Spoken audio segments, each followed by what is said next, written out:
आखिर वो घड़ी आ ही गई। जी हाँ दोस्तों, आप लोग जिस हिसाब से कमेंट किए हैं उस पे हम डिसाइड करके इस नतीजे पे पहुंचे हैं कि आप लोगों को एनसीईआरटी एग्जाम्पलर क्वेश्चन प्रोवाइड किया जाए। जी हाँ दोस्तों, तो आज जो लेकर के आए हैं दोस्त एनसीईआरटी एग्जाम्पलर क्वेश्चन का सेट लेकर के आए हैं, जिसका सेट नंबर फर्स्ट है। दोस्त आज से आपका एनसीईआरटी एग्जाम्पलर साइंस का चलेगा, ठीक है, जिसमें आपको क्या होगा, फिजिक्स, केमिस्ट्री, बायो तीनों होगा, तीनों का सेट चलेगा, लेकिन चैप्टर वाइज चलेगा, ध्यान रखिएगा। और वो भी चलेगा, किससे चलेगा, 6 क्लास से लेकर के 12th क्लास तक के। मैंने आपको पहले ही आपसे राय ले लिया था, आप लोगों से पूछ लिया था और आप लोगों ने कमेंट किया था कि एनसीईआरटी का एग्जाम्पलर चलना चाहिए। तो दोस्त उसी के हिसाब से मैं एनसीईआरटी एग्जाम्पलर लेकर के आया हूं। दोस्त ये एग्जाम्पलर एएलपी और टेक्नीशियन दोनों के लिए काफी इंपॉर्टेंट होगा और उन्हें पढ़ना बहुत जरूरी होगा। जान लीजिए कि एनसीईआरटी एग्जाम्पलर अगर आप पढ़ लेते हैं तो दोस्त कंसेप्ट क्लियर हो जाएगा, क्योंकि आरआरबी दोस्त इसी से कंसेप्ट ढूंढ करके आपका क्वेश्चन सेट करती है। इसलिए ध्यान रखिए, एनसीईआरटी एग्जाम्पलर पढ़ना बहुत जरूरी है, बहुत जरूरी है। इसलिए दोस्त इस सेट को मिस मत कीजिएगा, क्योंकि अभी देखिए क्या है कि अभी लो क्लास से हम स्टार्ट किए हैं, आपका 6 क्लास से स्टार्ट किए हैं, तो बहुत सारे ऐसे क्वेश्चन होंगे जो आपको काफी इजी लगेंगे, ठीक है, कि कहेंगे कि नहीं ये तो पढ़ा हुआ है। लेकिन दोस्त ध्यान रखिए, आप नोट्स यहीं से बनाना शुरू कर दीजिएगा, पीडीएफ का वेट मत कीजिएगा, पीडीएफ वैसे हम प्रोवाइड करा देंगे, लेकिन नोट्स यहीं से बनाना शुरू कर दीजिए। बायलैंग्वेज है, डबल लैंग्वेज में है, इंग्लिश और हिंदी में। जो लोग इंग्लिश में पढ़ना चाहते हैं इंग्लिश में पढ़ लेंगे, जो लोग हिंदी में पढ़ना चाहते हैं हिंदी में पढ़ लेंगे, ठीक है। एनसीईआरटी एग्जाम्पलर आपके लिए बहुत बहुत बेनिफिट होगा, एएलपी वाले और टेक्नीशियन वाले दोनों के लिए है। ध्यान रखिएगा, टेक्नीशियन ग्रेड 3 जिनका साइंस 40 नंबर का पूछा जाएगा उनके लिए तो खैर लोहा साबित होगा, और एएलपी के लिए जो 20 नंबर पूछा जाएगा दोस्त आपके लिए भी लोहा साबित होगा। तो इसे इग्नोर मत कीजिएगा और शुरू से अंत तक के वीडियो देखिएगा। आपका आज जो स्कोर कार्ड आया है दोस्त, इस वीडियो में स्कोर कार्ड नहीं आया है, उसका एक अलग से वीडियो बनाया गया है, उसमें स्कोर कार्ड आया है। तो जो लोग टेस्ट दिए हैं दोस्त वो स्कोर कार्ड जाकर के अगले वीडियो में जाकर के देख लेंगे, वो अपलोड कर दिया गया है, ठीक है। अब से क्या होगा कि स्कोर कार्ड का वीडियो अलग बनेगा, जो टेस्ट देते हैं उनका स्कोर कार्ड का अलग वीडियो बनेगा, और ये जो अपना एनसीईआरटी का एग्जाम्पलर का सेट जो चलेगा, जो भी सेट चलेगा उसका अलग बनेगा, मिक्स नहीं करेंगे, ठीक है। क्योंकि बहुत सारे ऐसे लोग होते हैं जो टेस्ट नहीं देते हैं, वो स्कोर कार्ड क्यों देखेंगे, बहुत नहीं देखना चाहते तो बहुत पढ़ना चाहते हैं, ठीक है दोस्त, जो पढ़ना चाहते हैं पढ़े, जो स्कोर कार्ड देखना चाहते हैं उनके लिए अलग से वीडियो है, वो स्कोर कार्ड अपना देखेंगे। और जो लोग टेस्ट देना चाहते हैं बिल्कुल निःशुल्क है, फ्री में है, कोई पैसा नहीं लगता है, 1 रुपया नहीं लगता है, फिजिक्स, केमिस्ट्री, बायो तीनों से मिक्स होता है। एएलपी और टेक्नीशियन के लिए आज से एकदम बिल्कुल फ्री आपका टेस्ट कराया जाएगा, 20 क्वेश्चन का सेट होगा। तो जा करके क्या कीजिएगा कि फटाफट टेस्ट दे लीजिएगा, वीडियो देख लीजिए, उसके बाद लिंक डिस्क्रिप्शन बॉक्स में डाला हुआ है, ठीक है। तो चलिए हम शुरू करते हैं एनसीईआरटी एग्जाम्पलर का क्वेश्चन नंबर फर्स्ट से। चलिए क्वेश्चन नंबर फर्स्ट में देख लीजिए। इसमें आपको दे दिया है कि नीचे कुछ जानवरों के नाम दिए गए हैं। जी हाँ, आप कहिएगा इसमें जानवर भी है, बिल्कुल हम भी जानवर हैं। कौन कौन जानवर के नाम दे दिया है, तो बकरी दे दिया, मनुष्य दे दिया, कॉकरोच दे दिया और चील दे दिया, ये सब तो जानवरों है। चलो जानवरों में ही ले लेते हैं इसे। तो एनसीईआरटी एग्जाम्पलर का ये क्वेश्चन है, ध्यान रखिएगा, ये 6 क्लास का ही क्वेश्चन है। हम आपको क्लास वाइज 12 तक के लेकर के चलेंगे, बने रहिएगा वीडियो के अंत तक के, क्योंकि आपको सिर्फ आरआरबी में ही ये काम नहीं देगा, अदर जितने भी एग्जाम होंगे ना दोस्त उस सब में काम देगा आपको। इसलिए सिर्फ आरआरबी के एग्जाम के व्यू से मत पढ़िए। अगर मान लीजिए कि अगर सपोज डेट की ये एग्जाम के अलावा कोई अदर एग्जाम के फॉर्म भर रखे हैं दोस्त, उसमें भी काम देगा, तो इसलिए पढ़ना जरूरी है। चलिए, इसमें हमको कहता है कि कुछ जानवर का नाम दे दिया गया है, बकरी, मनुष्य और कॉकरोच और चील दे दिया है। इसमें आपको क्या करना है कि सर्वहारी जोड़ा कौन बनाता है ये चुनना है। सर्वहारी कौन है, क्या बकरी सर्वहारी है? तो दोस्त बकरी सर्वहारी नहीं है, बकरी सिर्फ घास खाती है, मांस नहीं खाती है। चलो हटाओ इसको। दूसरा नंबर में आते हैं मनुष्य। मनुष्य सर्वहारी है, तो बिल्कुल सर्वहारी है, वो बेचारा घास भी खा लेता है मनुष्य और मांस भी खा लेता है, तो सर्वहारी एक तो ये आ गया। दूसरा नंबर आते हैं कॉकरोच। कॉकरोच क्या खाता है ये तो हमको पता नहीं है, चलिए आगे चलते हैं। चील, चील कभी घास देखे खाते हुए, कभी उसको देखे हैं पेड़ पौधा खाते हुए? नहीं, तो वो भी मांसाहारी है, प्योर मांसाहारी है। बकरी प्योर शाकाहारी है। बच गया दो जोड़े ही चुनना है, तो हमको लगता है कि एक तो मनुष्य होगा, एक कॉकरोच भी होगा। जी हाँ, कॉकरोच भी है, कॉकरोच बी है मनुष्य और कॉकरोच दोनों क्या है कि सर्वहारी है, ध्यान रखिएगा इस चीज को। घर में कॉकरोच है, अगर आप मीट उट का टुकड़ा गिर जाए वो भी खा लेता है, लेकर खींच के लेके चल जाएगा। शाकाहारी साग सब्जी भी गिर जाएगा वो भी खींच के लेके चल जाएगा, ध्यान रखिएगा। तो ये मेरा ऑप्शन क्या होगा, ये ऑप्शन जो है सेकंड नंबर मेरा ऑप्शन करेक्ट होगा। 2 और 3 बिल्कुल करेक्ट है, ध्यान रखिएगा। एग्जाम्पलर क्वेश्चन है, इंपॉर्टेंट है, ध्यान से पढ़ते रहिएगा। चलिए सेकेंड क्वेश्चन दिखाते हैं दोस्त। सेकेंड नंबर क्वेश्चन में कहता है कि मधुमक्खी शहद बनाती है, किससे बनाती है, ये है। ये एग्जाम्पलर का क्वेश्चन नंबर 2 है, जो एलपी और टेक्नीशियन के लिए काफी इंपॉर्टेंट है। चलिए मधुमक्खी शहद बनाती है किससे, पहला आपको कहता है कि पराग से, दूसरा आपको कह रहा है कि पंखुड़िया से, तीसरा कह रहा है रस से, चौथा आपको कह रहा है इसमें कली से। किससे शहद बनाती है, ध्यान रखिएगा। मधुमक्खी जो होती है वो शहद बनाती है दोस्त रस से बनाती है। ये थर्ड नंबर मेरा ऑप्शन करेक्ट होगा, रस से बनाती है, ठीक है। तो इसको ध्यान में रखिएगा, इंपॉर्टेंट है। चलिए अगला क्वेश्चन दिखाते हैं। अगला क्वेश्चन तीसरा नंबर क्वेश्चन कहता है कुछ जानवरों के नाम दिए गए हैं। जी हाँ, जानवरों के नाम दिए गए हैं। कौन कौन सा जानवर है, गाय, भेड़, घोड़ा और बैल, 4 जानवर है। इनमें से कहता है कि मनुष्य के लिए दूध का स्रोत कौन है। गाय मनुष्य के लिए दूध का स्रोत है, तो बिल्कुल है। भेड़ है, भेड़ का दूध पीते हैं, देखते हैं, हमें उतना पता नहीं है, ऑप्शन पूरा पढ़ते हैं। घोड़ा है, घोड़ा का दूध पीते हैं, कौन कौन घोड़ा का दूध पीता है भाई। और बैल है, अच्छा बैलो है, बैल का दूध कौन कौन पीता है, तो घोड़ा और बैल का दूध होता है, नहीं होता है दोस्त, ये तो है नहीं। हमें क्या करना है कि उपयुक्त जो है क्या करना है, जानवरों के नाम बताना है जिसका हम मनुष्य के लिए दूध है। तो दोस्त भेड़ का भी दूध होता है, भेड़ का दूध भी मनुष्य पीते हैं, ध्यान रखिएगा। तो ये फर्स्ट और सेकंड मेरा ऑप्शन क्या होगा कि बिल्कुल करेक्ट होगा। तो ऑप्शन में देख लीजिए फर्स्ट और सेकंड कौन है, ये सेकंड नंबर, फर्स्ट और सेकंड नंबर मेरा ऑप्शन क्या होगा, बिल्कुल करेक्ट होगा दोस्त। एनसीईआरटी का एग्जाम्पलर है।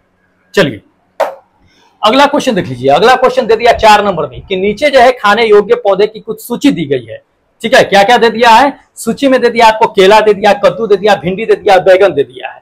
पौधे में क्या करना है कि किस जोड़े को 2 या 2 से अधिक जो है भाग को खाने योग्य भाग्य होता है, ये बताना है, ठीक है। 2 या 2 से अधिक चीज को हम खाते हैं। तो केला का क्या हम 2 या 2 से अधिक भाग खाते हैं, पहला नंबर ये है। दूसरा नंबर कद्दू देख लीजिए, तीसरा भिंडी देख लीजिए, चौथा बैगन देख लीजिए।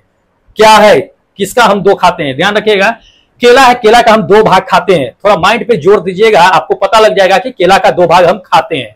क्या खाते हैं, जब केला फूलता है तो उसका फल होता है ना, फूल हो जाता होता है, फूल को काट देते हैं, लेकर के जो है क्या करते हैं, कचरी वचरी बना करके खाना जाते हैं। अगर फूल को छोड़ दिए, या केला भी होता है, केला फल जो हो जाता है उसके बाद फूल भी होता है, तो फूल को लास्ट में काट के कचरी वचरी कर देते हैं, और उसके जो है केला को भी हम लोग सब्जी और खा लेते हैं, पकने के बाद भी खा लेते हैं। तो केला के 2 भाग को हम ऐसे ही खा लेते हैं।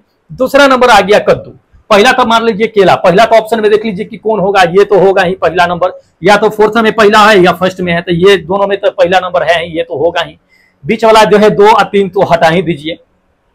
उसके बाद ये है कद्दू दोस्त, कद्दू का भी फूल होता है, फूल को तोड़ करके लोग क्या करते हैं, कचरी बचरी बना करके खा जाते हैं। कद्दू का फूल के बाद जो है, कद्दू जब बड़ा होता है, कद्दू का भी सब्जी खाते हैं, या कद्दू के पत्ते का भी लोग जो है क्या करते हैं कि साग उग बना करके खा लिया करते हैं। तो कद्दू का भी 2 भाग होता है, इसका भी खा लेते हैं, मतलब कि 1 और 2 करेक्ट मेरा ऑप्शन होगा, ये फर्स्ट नंबर। ध्यान रखिएगा, भिंडी का सिर्फ हम भिंडी ही खाते हैं, भिंडी का फूल नहीं जाते है खाने के लिए, या बैगन का फूल नहीं जाते है खाने के लिए, ठीक है। तो इसको ध्यान में रखिएगा, ये फर्स्ट नंबर मेरा ऑप्शन क्या होगा कि बिल्कुल करेक्ट होगा, ठीक है। चलिए अगले क्वेश्चन पे दोस्त लेकर के चलते हैं आपको। अगला नंबर क्वेश्चन इसमें दे दिया है कि केले के वह कौन सा भाग है जो भोजन के जो है उपयोग में नहीं आता है। जी हाँ, केले का कौन सा भाग जो है भोजन के रूप में उपयोग में नहीं आता है। तो केला का फूल तो भोजन के रूप में बना लेते हैं, कचरी बचरी बना करके भोजन बना देते हैं, उसको खा लेते हैं। फल भी होता है, फल भी खा लेते हैं। ताना दोस्त, ताना जब केला के पेड़ को काटिएगा, अंदर में क्या होता है कि बहुत सॉफ्ट जो है आपका क्या होता है कि बंबू की तरह रहता है, उसका भी लोग जो है सब्जी बना के खा लेते हैं।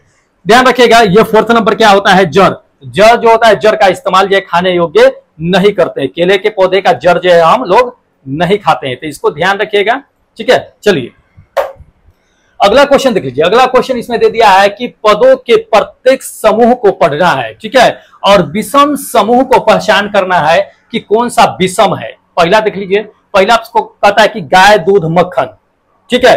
दूसरा, चलिए कॉन्सेप्ट क्लियर करते चलते हैं हम। पहला दे दिया है गाय, दूध, मक्खन, मतलब गाय से दूध बनता है, दूध से मक्खन बनता है, ये तो चलो ठीक है, समझ में आ गया, एक सीरीज में बनता जा रहा है। दूसरा नंबर कह रहा है कि मुर्गी, मांस, अंडा, तो मुर्गी अंडे भी देती है, मुर्गा का मांस भी होती है, मुर्गी की मांस भी होती है, ये भी समझ में आता है, एक सीरीज बनता है। तीसरा नंबर कह रहा है कि बकरी का दूध मांस, तो बकरी दूध भी देती है, बकरी का मांस लोग खाते भी है, तो ये भी एक सीरीज बनता है। चौथा देख लीजिए, चौथा इसमें कह रहा है कि पौधे का सब्जी या छाछ, तो पौधे का सब्जी तो ठीक है, पौधे का सब्जी बनाते हैं, छाछ दोस्त, छाछ जो है पौधे से प्राप्त नहीं होता है। क्या होता है कि ये जो होता है पशु से छाछ प्राप्त होता है, ध्यान रखिएगा। जो खट्टे दूध हो जाते हैं उसके फ्राई करके उसके बाद जो दूध प्राप्त होता है, छाछ बनता है ना, दही के रूप में जो इस्तेमाल होते हैं छाछ, तो वो छाछ जो पशु से प्राप्त होता है, पेड़ पौधे से नहीं। ये करेक्ट मेरा ऑप्शन होगा, विषम में यही आएगा, ठीक है। चलिए अगला क्वेश्चन देख लीजिए। अगला क्वेश्चन दोस्त इसमें आपको दे दिया कि निम्नलिखित में से कौन सा खाद्य पदार्थ आहार फाइबर प्रदान नहीं करता है। जी हाँ, मतलब कि खाना में फाइबर प्रदान नहीं करता है। कौन नहीं करता है? पहला देख लीजिए, पहला कहता है साबुन अनाज। क्या ये नहीं, साबुत अनाज है, अच्छा साबुत अनाज दोस्त इसमें फाइबर होता है। दूसरा नंबर साबुत दाल, दोस्त इसमें भी फाइबर होता है। तीसरा नंबर कहता है कि फल और सब्जी, इसमें भी फाइबर होता है। चौथा नंबर दूध, यानी दूध में फाइबर नहीं होता है, ध्यान रखिएगा। बाकी ये सभी में क्या होता है दोस्त कि फाइबर पाए जाते हैं, दूध में फाइबर नहीं होता है, तो इसको ध्यान रखना है। चलिए अगला क्वेश्चन देख लीजिए। अगला क्वेश्चन आपको दे दिया कि निम्नलिखित में से कौन सा प्रोटीन का दूसरों से अलग है। अच्छा, निम्नलिखित में से कौन सा प्रोटीन जो है, प्रोटीन का स्रोत जो है दूसरों से अलग है, ये कहा जा रहा है। चलिए पहला देख लीजिए, पहला कहता है कि मटर, दूसरा नंबर आपको कह रहा है कि चना, तीसरा नंबर आप देख लीजिए कह रहा है सोयाबीन, और चौथा आपको कह रहा है इसमें क्या, पनीर। तो ध्यान रखिएगा, पनीर जो होगा वो बिल्कुल सभी से क्या होगा कि भिन्न होगा, क्योंकि आपको मटर का पौधा होता है, पेड़ चना का भी पौधा होता है, सोयाबीन का भी पौधा होता है, पनीर का पौधा नहीं होता है, पनीर पौधे से प्राप्त नहीं होता। पनीर जो होता है वो पशु के दूध से प्राप्त होता है। तो ये क्या होगा कि प्रोटीन का स्रोत जो है बिल्कुल दूसरों से अलग है। चलिए अगला क्वेश्चन देख लीजिए। अगला क्वेश्चन दे दिया कि निम्नलिखित में से कौन सा पोषक तत्व दूध में मौजूद नहीं होता है। जी हाँ, कौन सा इसमें से पोषक तत्व जो है वो दूध में मौजूद नहीं होता है, ये हमें बताना है। पहला ऑप्शन देख लीजिए, पहला ऑप्शन कहता है कि प्रोटीन दूध में मौजूद नहीं होता है, या विटामिन सी नहीं होता है, या तीसरा नंबर आपको कहता है कैल्शियम नहीं होता है, या चौथा दे दिया विटामिन डी नहीं होता है। दोस्त दूध में क्या मौजूद नहीं होता है, कौन सा विटामिन मौजूद नहीं होता है, यही हमें बताना है। ध्यान रखिएगा, दूध में जो होता है ना आपको दोस्त, विटामिन सी मौजूद नहीं होता है, ये सेकंड नंबर मेरा ऑप्शन करेक्ट होगा। विटामिन सी क्या होता है, एस्कॉर्बिक एसिड होता है, विटामिन सी से रखने से क्या होगा कि दूध फट जाएगा। बाकी जो ऑप्शन में देख रहे हैं वो सब दूध में पाया जाता है। चलिए अगला क्वेश्चन देख लीजिए दोस्त। अगला क्वेश्चन दे दिया है कि नीचे दिए गए खाद्य पदार्थ को पढ़ना है। चलिए ठीक है, पढ़ लेते हैं। गेहूं घी आयोडीन मुक्त नमक दे दिया है और पालक दे दिया है। ये चार को आपका खाद्य पदार्थ दे दिया है। कहता है इसमें ऊर्जा देने वाले खाद्य पदार्थ कौन सा होगा। जी हाँ, जो एनर्जी प्रदान करता हो ज्यादा मात्रा में। ध्यान रखिएगा, आपको हम बता देते हैं, गेहूं जो होता है, गेहूं का अगर रोटी खा लेंगे या गेहूं उससे बने हुए कोई भी खाद्य पदार्थ खा लीजिए, एनर्जेटिक होता है, एनर्जी प्रदान करता है, तो ये फर्स्ट तो होगा ही। घी भी दोस्त ऊर्जा का एक अच्छा स्रोत माना जाता है, तो घी भी होगा ही। ठीक है, आयोडीन युक्त नमक नहीं मिलता है, उससे ऊर्जा नहीं मिलती है। पालक जो होता है दोस्त आपका पालक में क्या होता है ना कि लौह की आयरन की मात्रा अधिक होता है, आयरन का एक स्रोत अच्छा स्रोत माना जाता है, विटामिन ए का अच्छा स्रोत माना जाता है। एनर्जी जो ऊर्जा देने वाली होती है वो ऊर्जा देने वाली नहीं होता, यानी कि ऊर्जा देने वाली मेरा फर्स्ट और सेकेंड होगा, यानी कि गेहूं और घी होगा। और ऑप्शन में जो होगा 1 और 2, ये थर्ड नंबर मेरा ऑप्शन करेक्ट होगा। ध्यान रखिएगा। इसी तरह से दोस्त क्या होता है कि एग्जाम्पलर है, इसको कंसेप्ट क्लियर करना होता है। चलिए अगला क्वेश्चन देख लीजिए दोस्त। अगला क्वेश्चन इसमें दे दिया है कि बीमारियों के बारे में पढ़ना है, कि कथन जो दिया गया है उसके कथन के बारे में, स्टेटमेंट के बारे में पढ़ना है, और उसके बाद जो है अच्छा जो वर्णन किया गया उस जोड़े को क्या करना है कि चुन लेना है। ठीक है, कि बीमारी के बारे में। तो देखिए पहला आपका स्टेटमेंट जो दिया गया है, क्या दिया गया है, कहता है कि वे कीटाणुओं के कारण होते हैं। वे कीटाणु, बीमारियां जो होती है वो कीटाणुओं के कारण होता है। दूसरा नंबर इसमें कह रहा है आपको कि वे आहार पोषक तत्व की कमी के कारण होता है। तीसरा इसमें कह रहा है कि एक संपर्क में आने से दूसरे व्यक्तियों में फैल जाता है। तीसरा कह रहा है कि वे संतुलित आहार को रोका जा सकता है। दोस्त ऑप्शन इसमें चुन लेना है आपको कि कौन कौन सा होगा। ध्यान रखिएगा, आपको हम बता देते हैं कि इसमें जो स्टेटमेंट दोस्त दिया गया है वो स्टेटमेंट में आपका दूसरा और चौथा स्टेटमेंट बिल्कुल सही है। दूसरा स्टेटमेंट क्या दिया हुआ है कि हमारे पोषक तत्व के कमी के कारण होता है, दूसरा संतुलित आहार को रोका जा सकता है, यानी कि 2 और 4 नंबर मेरा सही है, यानी कि ऑप्शन जो होगा ये थर्ड नंबर मेरा ऑप्शन बिल्कुल करेक्ट होगा। ध्यान रखिएगा। इसी तरह से क्या आता है कि स्टेटमेंट पूछा जाता है। चलिए अगला स्टेटमेंट क्वेश्चन देखते हैं।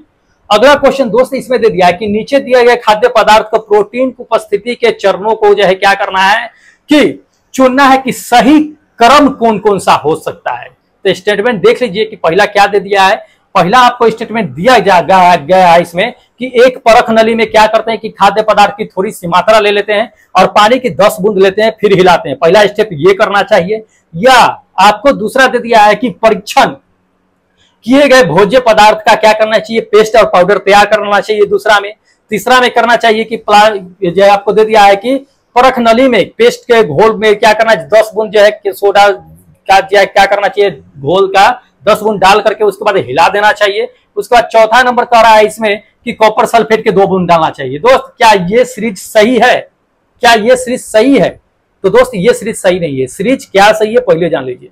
पहले नंबर तक जान लीजिए कि जो भी खाद्य पदार्थ होगा उसका हम पेस्ट या पाउडर तैयार कर लेंगे, यानी कि ये सेकेंड नंबर मेरा जान लीजिए कि पहला स्टेप में आएगा, सेकेंड नंबर।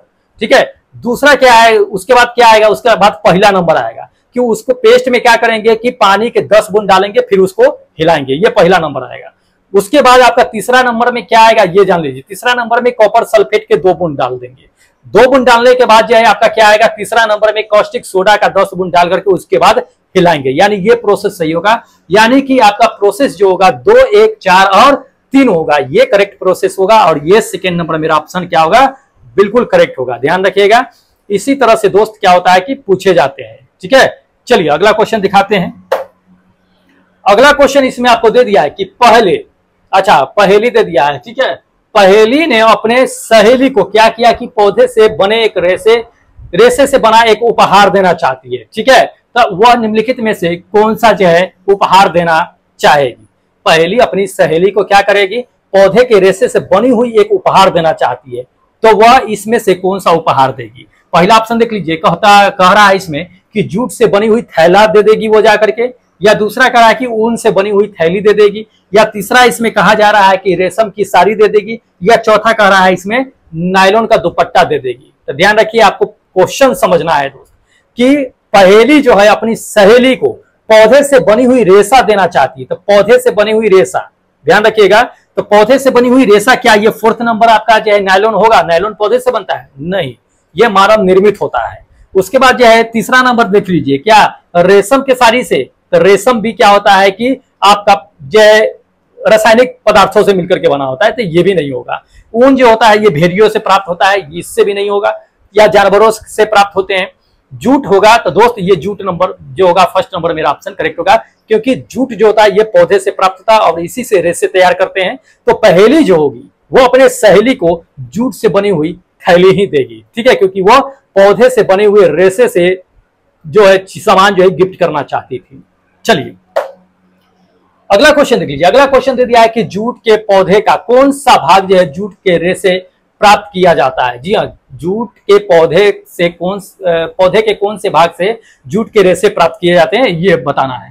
तो ध्यान रखिएगा, जूट का रेशा जो प्राप्त होता है वो तना से होता है। ये सेकेंड नंबर मेरा ऑप्शन करेक्ट होगा। ध्यान रखिएगा, जूट का रेशा जूट के तने से प्राप्त होता है। चलिए अगला क्वेश्चन देख लीजिए दोस्त। अगला क्वेश्चन आपको दे दिया है कि बीरा एक किसान है, फार्मर है ये। ठीक है, उसके खेत में क्या है कि काली मिट्टी है और वह क्या करता है, जलवायु वहां की गर्म है और वह अपने खेत में क्या करता है कि रेशे के लिए पौधे लगाना चाहता है। तो वो कौन सा पौधा लगाएगा? ध्यान रखिए, पहला ऑप्शन दे दिया आपको कि जूट का पौधा लगाएगा, दूसरा कहता है कपास का पौधा लगाएगा, तीसरा कह रहा है कि नारियल का, चौथा आपको कह रहा है ऊन का। किसका पौधा लगाएगा? तो बीरा किसान है और काली मिट्टी की खेती करना चाह रहा है। काली मिट्टी है, काली मिट्टी की खेती है, उसमें जलवायु गर्म है, उसमें खेती करना चाह रहा है। तो आपको ध्यान होना चाहिए, याद होना चाहिए कि काली मिट्टी को रेगुर मिट्टी के नाम से जानते हैं और रेगुर मिट्टी में जो होती है वो कपास की अच्छी खेती होती है। तो यहाँ बीरा जो होगा वो कपास की खेती करेगा। ये सेकेंड नंबर मेरा ऑप्शन करेक्ट होगा। ध्यान रखिएगा, क्या होगा? सेकेंड नंबर, कपास की खेती करेगा। अगला क्वेश्चन देख लीजिए। अगला क्वेश्चन आपको दे दिया है कि एक लोहे के कील निम्नलिखित प्रत्येक तरल पदार्थ में रखा जाता है। ठीक है, एक लोहे के कील को क्या होता है कि निम्नलिखित में से सभी तरल पदार्थ में रखा जाता है। तो इसमें से कहता है किस स्थिति में लोहा जो होता है वो अपनी चमक खो देगा और फीका हो जाएगा। जी हाँ, किसकी उपस्थिति में? काफी इंपॉर्टेंट है, ध्यान रखिएगा। ये तो ध्यान रखिए, पहला कह रहा है कि कील को, लोहे के कील को क्या सरसों के तेल में रख देंगे तो क्या लोहे की चमक जो है फीकी पड़ जाएगी या उसकी चमक खो जाएगी, या दूसरा कहता है शीतल पेयजल में, या तीसरा नंबर आपको कह रहा है कि नारियल के तेल में, या चौथा कहता है कि मिट्टी के तेल में। ध्यान रखिएगा, आपको हम बता देते हैं, बहुत इंपॉर्टेंट है कि लोहे के कील को ध्यान रखिएगा, ये शीतल पेयजल में रखेंगे तो लोहा कुछ समय के बाद अपनी चमक खो देगा, उसकी चमक जो है फीकी पड़ जाएगी। क्यों पड़ जाएगी, समझिए इस चीज को। क्योंकि क्या होता है कि लोहे शीतल पेयजल जल जो होता है दोस्त, उसमें कार्बन डाइऑक्साइड और एसिड की मात्रा होती है। किसकी होती है, कार्बन डाइऑक्साइड और एसिड की मात्रा होती है, जिसके कारण क्या होता है कि लोहे के कील पे जंग लग जाता है और थोड़ी दिन के बाद, कुछ समय के बाद उसकी चमक खो देती है, लोहा अपनी चमक खो देती है और उसकी चमक फीकी पड़ जाती है। ध्यान रखिएगा, ये सेकेंड नंबर मेरा ऑप्शन बिल्कुल करेक्ट होगा। ध्यान रखिए, काफी इंपॉर्टेंट है। चलिए अगला क्वेश्चन लेकर चलते हैं। अगला क्वेश्चन दोस्त इसमें आपको दे दिया कि निम्नलिखित में से एक पदार्थ पूर्णतः जो है क्या होता है कि जल में घुलनशील है। कौन सा एक पदार्थ है जो पूरी रूप से क्या है कि जल में घुल सकता है, ये हमें बताना है। चलिए पहला देख लीजिए, कहता है कि चाय का पाउडर, दूसरा कहता है चाय पत्ती, तीसरा नंबर कह रहा है ग्लूकोज, चौथा कहता है चूड़ा। तो कौन जो है पानी में पूरी तरह से घुल सकता है। आपको हम बता देते हैं कि पूरी तरह से अगर पानी में घुलने वाला चीज जो है दोस्त, ये थर्ड नंबर है, क्या, ग्लूकोज। ग्लूकोज क्या होता है दोस्त कि पानी में पूरी तरह से घुल जाता है। तो ये मेरा करेक्ट ऑप्शन होगा। चलिए अगला क्वेश्चन देख लीजिए दोस्त। अगला क्वेश्चन दे दिया कि आपको निम्नलिखित सामग्री दी गई है। कौन कौन सा सामग्री है, एक बार नाम पढ़ लेते हैं। आवर्धक कांच दे दिया है, दर्पण दे दिया है, स्टेनलेस स्टील दे दिया है और आपका जो है कांच का ग्लास दे दिया है। ठीक है, ये चार सामान दिया गया है। इसमें आपको पहचानना क्या है, तो पारदर्शी पदार्थ पहचाना है कि पारदर्शी कौन है। ध्यान रखिएगा, पारदर्शी किसे कहते हैं, जिसको हम आर पार देख सकते हैं, वही पारदर्शी होगा।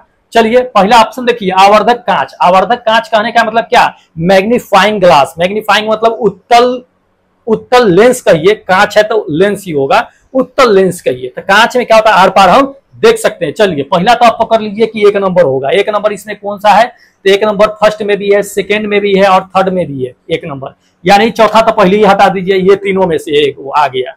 दूसरा कहता है दर्पण। दर्पण को आर पार देखेंगे, नहीं देखेंगे, तो दूसरा नंबर है इसमें से कौन सा है, ये देख लीजिए, उसको हटा दीजिए। तो दूसरा नंबर ये पहला है, इसको भी हटा दीजिए। अब दो या तीन में सही होगा। आगे चलते हैं, stainless steel. Stainless steel plate आर पार नहीं दिखेगा।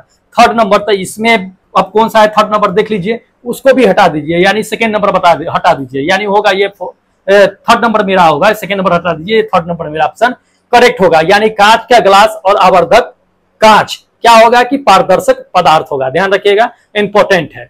तो इस तरह से क्या कर सकते हैं कि चुन सकते हैं हम। चलिए अगला क्वेश्चन देख लीजिए दोस्त। अगला क्वेश्चन दे दिया कि एक थैला मिला।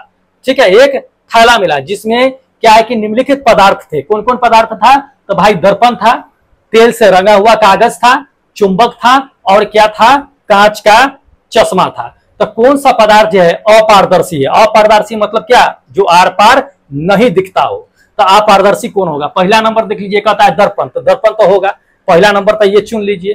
तो पहला नंबर देख लीजिए, केवल एक तो होगा नहीं, क्योंकि चलिए और देख लेते हैं।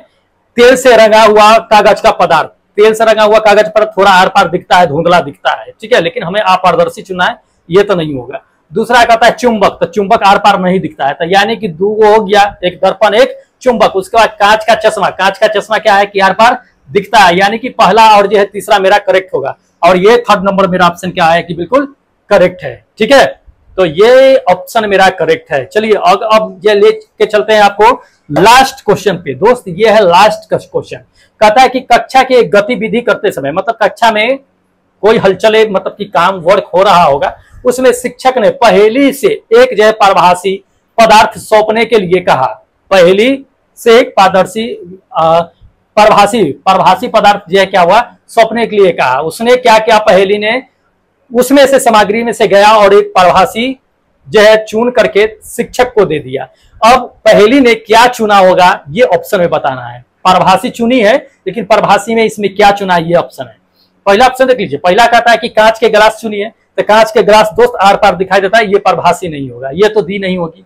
दूसरा नंबर कहता है दर्पण। दर्पण आर पार नहीं दिखता है, अपारदर्शी होता है, ये भी नहीं।